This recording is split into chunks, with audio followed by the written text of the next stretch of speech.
Hey, how are you today? This is Josh Patrick, and you're at Cracking the Cash Flow Code. And today, my guest is Rob Hatch, and Rob has just published a new book called Attention: The Power of Simple Decisions in a Distracted World. I think I've known Rob for, I don't know, 10, 15 years or so. He's been hanging out with a guy named Chris Brogan for a very long period of time. And I actually have to credit Rob and Chris for teaching me the first frame I ever used for writing, which is my blog writing frame I use. And it's been really good. And I've been using that since I learned it, I don't know, about 15 years ago when Chris did his first blog writing class. So instead of me, wandering on about all the great stuff that Rob has done, let's bring him on board. Hey, Rob, how are you today? I'm great. Thanks. Thanks for having me, Josh. Appreciate it. It's my pleasure. So let's talk about this. I actually have been preaching from the pew of less is more for a really long period of time. Yeah. And I'm going to bet that's what you're really talking about in your book, or am I completely wrong?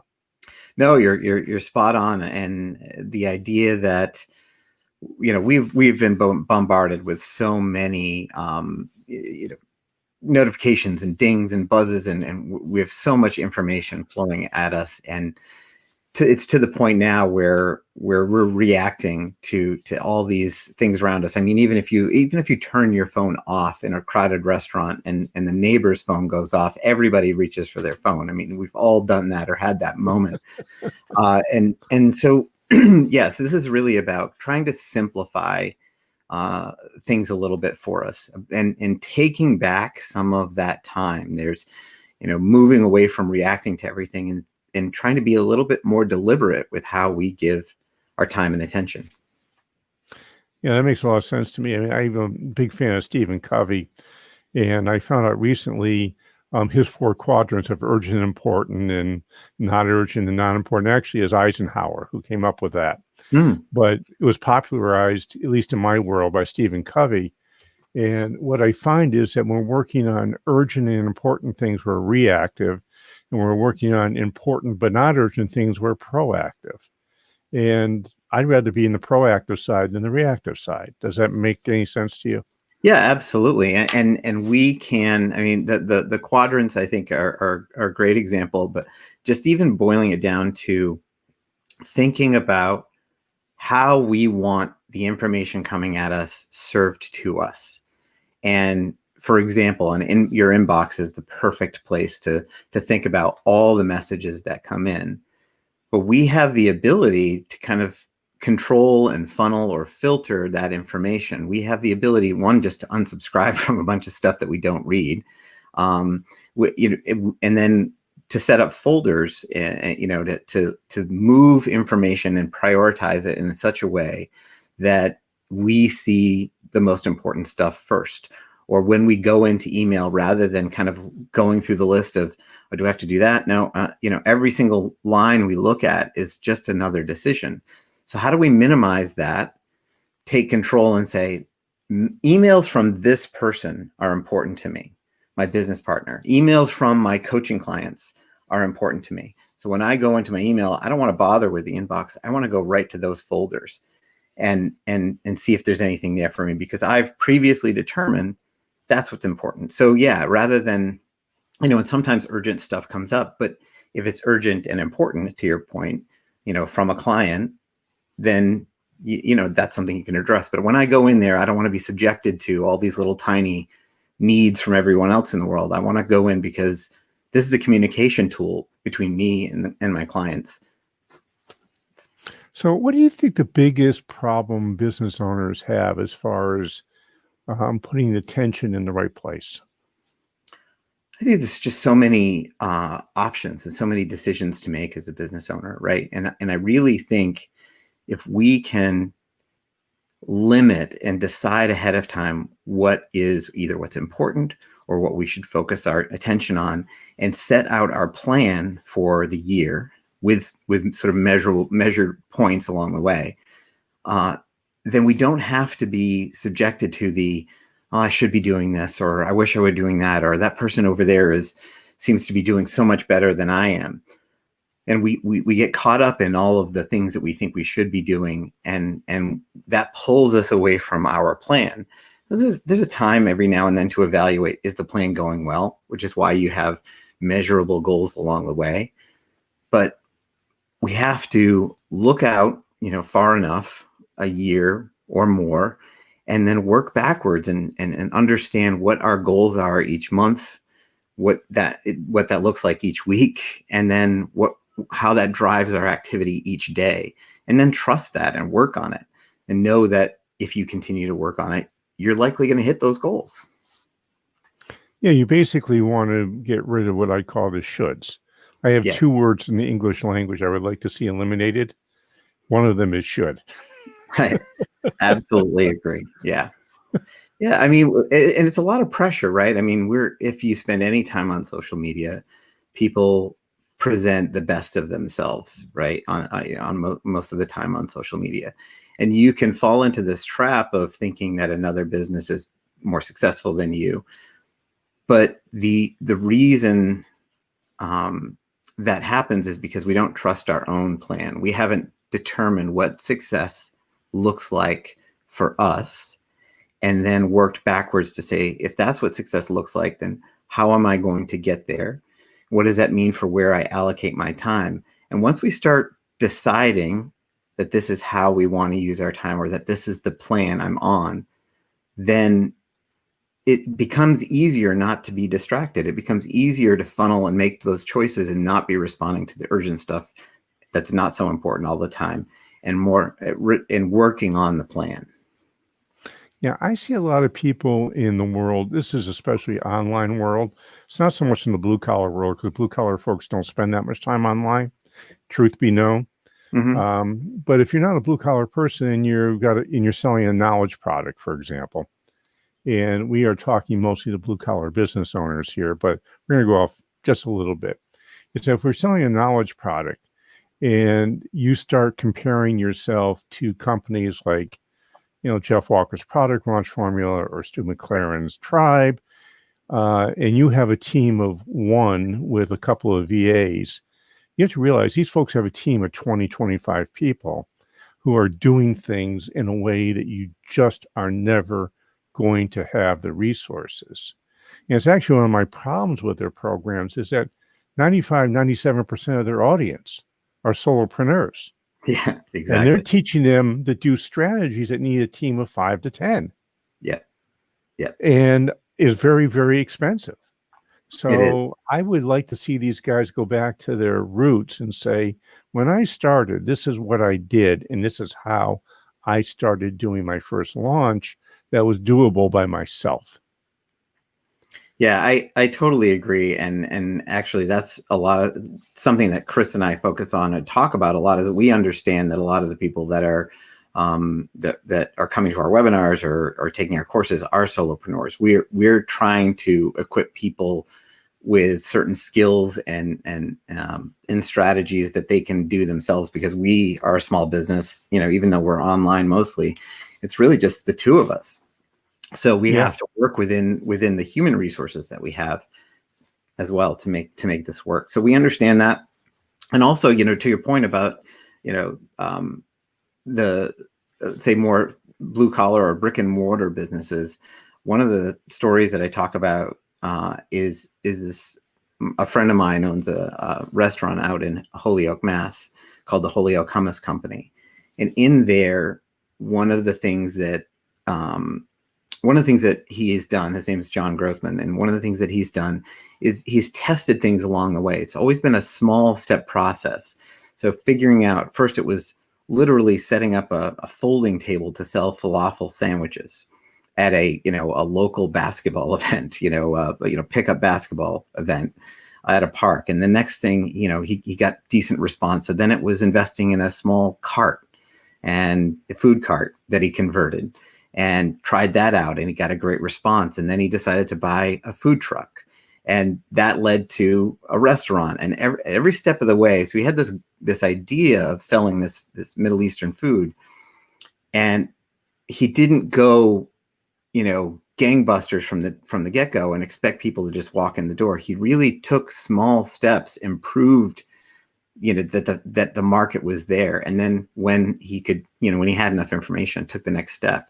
I think that's something that we forget too. We want the big, and we don't always understand all the small steps to get there that we need to do every day, or the markers we have to do to go through to test and make sure this is going to work. Yeah, I would say that going big is always a bad idea. And the reason is there's a thing called behavioral economics, which sort of studies human behavior around economic things, but it also is just behavior, period. And one of the principles is called sunk cost.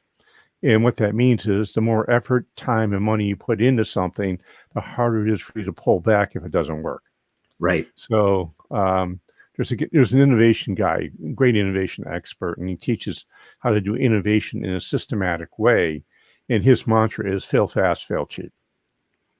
So that becomes my mantra in the world. When I had my food service company, that's how we did stuff.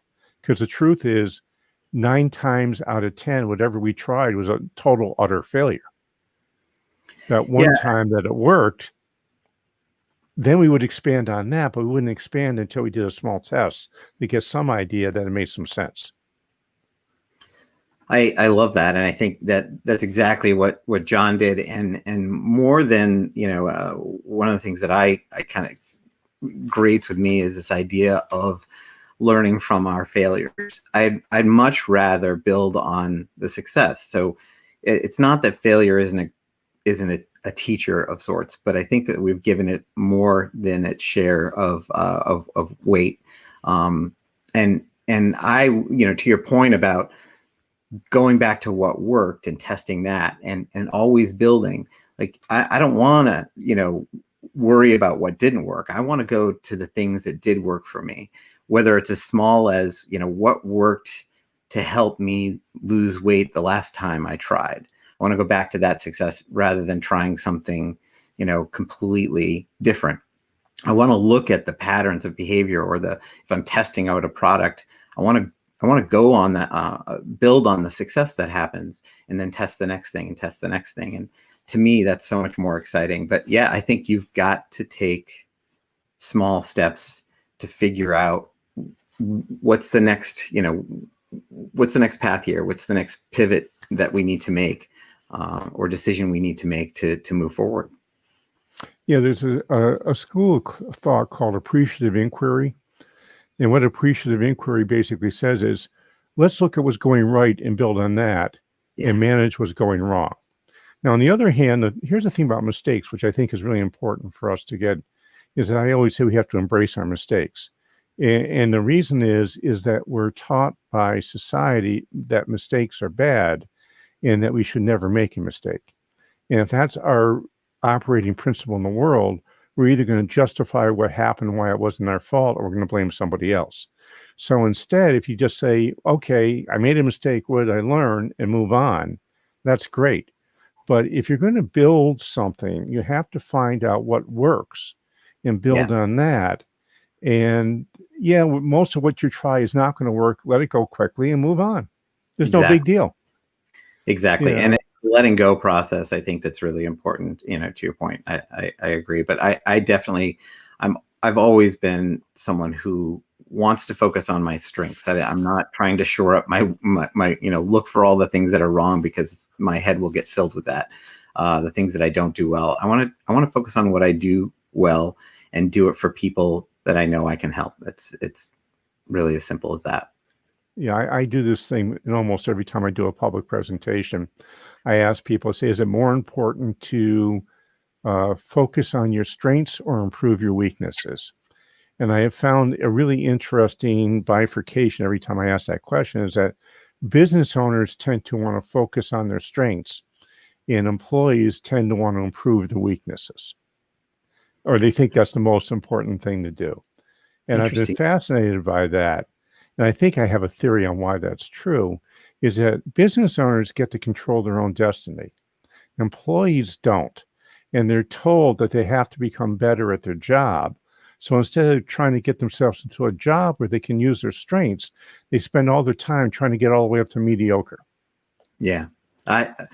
It's fascinating. And I think you're spot on there. And I think it also points to an issue just in hiring too. I think, as business owners, we need to do a better job of hiring to someone's strengths and really defining, shifting to a results-based hiring model where we understand, a year from now, what result is it what results are we looking for from this person, and what strengths are required for someone to deliver that, and then hire for those strengths. But oftentimes we just hire to a job description, and we're not really thinking about that. So or we trust that the employee is going to figure out their weaknesses. Yeah, I think it's true on both sides. I think employers, it's funny that we think of strengths ourselves as owners, and our own strengths, but then when it comes to employees, we may be conveying a different message.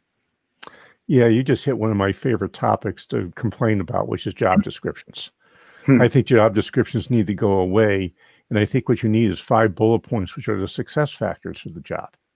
And if you're hiring for success factors, you're going to automatically do what you just talked about, is that you're going to start thinking about, what does my potential employee need to be doing to be successful in their job? And it should be no more than 5 things. And it's not, I can do Microsoft Word or I can use Excel. It's, I get this result. And when you do results-based job descriptions, you start hiring people based on the activities that they're going to do to be successful. Yep. And I think it's even more important in this massive shift to remote work, that results-based hiring, results-based management is critical. And in fact, I have a friend, Jake Karger, who has a rapid hiring method, is what it's called. And she, similar approach, right, to identifying the 5 most important results, and just really understanding that we need to rethink how we're hiring and what we're asking of people, and find a way to match up the job and the person through their strengths to deliver on those. Yeah. And we can't forget the values of your organization, because I see this too many times. That's how brilliant jerks get into your company. If you don't make sure you've got a good values match, and then have a good match for them doing the activities to be successful, and then having the technical skills, you're likely to get somebody who's great with technical skills, but a total mismatch for your culture. And we call those people brilliant jerks. Yes. Yeah. Well, and that, part of this, in the effort to start to shape the way that we want our day to look or our life to look, and grab back some of this time and attention, part of it is really identifying the things that you value and understanding your own personal values. As an employer, companies need to do this better. But I think as an employee, we have to really understand, and I think that this is going to be more and more true as people have more options. And we're seeing that, Gen Z and younger millennials and Gen Z are very values driven in their employment decisions. And so we have to, they're saying, I want to work for a company that aligns with my own personal values. They've done that work. And I think this is part of grabbing back some of that time and attention and it makes it easy. Where do I want to spend my time with my family? What kind of job do I want to hold? How do I want my morning to look? Do I want to spend my whole morning, or the first 15 minutes of my morning is scrolling through my phone from my bed, looking at emails because I'm trying to get ready for my day? That's not something that is a healthy habit, or I can't imagine that if you gave someone, the option, would you like a nice, quiet, relaxed morning, or do you want to look at your email first thing and respond to things in the first 15 minutes, of your day? I think we want a nice, relaxed morning. We can shape that. We get to decide when and where we're going to put our time and attention, and for what purpose. Yeah, that makes perfectly good sense to me. It's interesting that we do all these sort of things in our life which don't really help us. And then when we try to do the things that do help us, we're fighting against the huge amount of time, effort, and money that these social media companies spend on interrupting our day all day long. And Yes. any place you read, any sort of thing, I mean, you wrote a book on this, and there's probably 150 other books that say similar things, which is turn off your darn phone. Yeah. Try to make it through dinner sometime with your phone in another room. It And stresses people out. And we as individuals in this culture are really up against a pretty powerful force. These companies know what they're doing. yeah, They're trying. Your attention is valuable to them. It is how they make money. And I'm not, and I say this, I'm not really advocating for a complete digital fast unless someone wants to do that. What I am saying is that a phone or your computer, whatever it is, these platforms are tools, and they're tools to communicate with our friends or stay in touch or share information about our business, whatever it may be. But we get to decide when. We get to say, when I open Facebook, I want to go there with an idea in mind of why I'm there. And it may yeah, be that I'm just going to see what's going on in my friends' lives. But I want to go there with an intention rather than going there and just getting lost for days scrolling. And we've all had that experience. I've had that experience, and it's hard to fight against. But that's just grabbing back a sliver of that, that moment in between grabbing your phone and going in and thinking to yourself, why am I going here? Am I going yeah, for entertainment purposes? Fine, yeah, but for how long? But that's the thing that I'm really most hope people start to do is just kind of pull back on that a little bit and say, I'm going to go check my email now because now's the time I'm checking my email, rather than having a notification interrupt you while you're trying to work. My wife likes to yeah. tell me, I have no notifications on anywhere. At least no verbal notifications. I have a couple that show up as numbers, but I hate the beeps and the bops that people live through, and the beep and the bop. I can be in the middle of a sentence, someone their phone beeps at them, and they forget what our conversation was and look at the beep, which yeah, makes me feel really important. right. But that's It's hard besides the though. point. It's Yeah, hard, and not everyone can disconnect that way. But and there might be some rules. One of the rules that I have personally, so I have about a 2-hour block of time each morning that I try to set aside for productive work. My rules are: I don't check email during that time. I don't check social media during that time. I don't check it before that time. I want to enter that time. I know there's 3 things I'm going to work on. I know exactly what they are. It's really specific. Time is set for it, and I focus. But my brain will interrupt me, or I do get distracted at times. But I usually have everything turned off except for my wife knows that if she calls me once, and I'm working and I can't break my concentration, I'm gonna ignore it. But if she calls me twice, that's the bat signal that says, "Hey, there's something really important going on right now. I need you to break away from whatever it is, no matter how hmm no matter what it is."